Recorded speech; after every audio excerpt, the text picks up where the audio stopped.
Kopi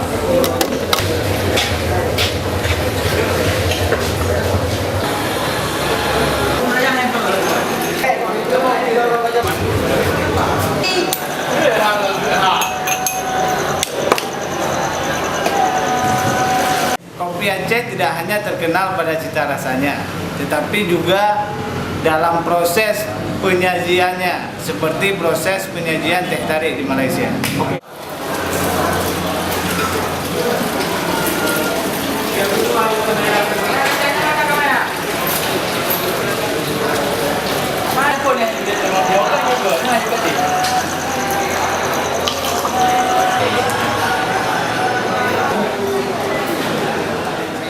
Sebenarnya hotel tanya bak saringnya hana pengaruh peduet pul panjangnya hana pengaruh yang penting keseimbangan i dari saringnya itren hotel langlahnya bu seimbang.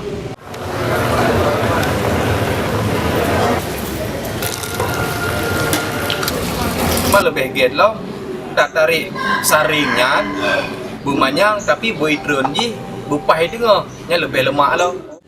Ibu.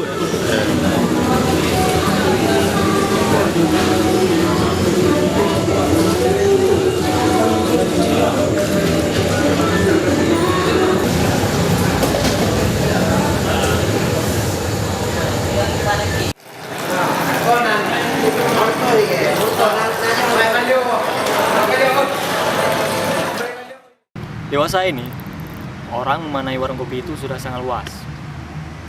Mereka ke warung kopi tidak saja menikmati cita rasa kopi. Mereka ke warung kopi menerima tamu dari luar, menjamu, relasi bisnis, dan lain-lain sebagainya.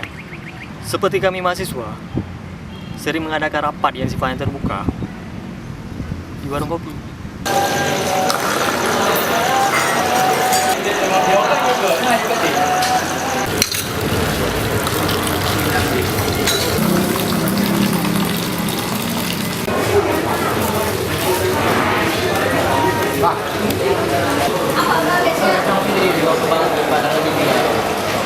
Mana mau pilih? Mana beli? Punya dah kan?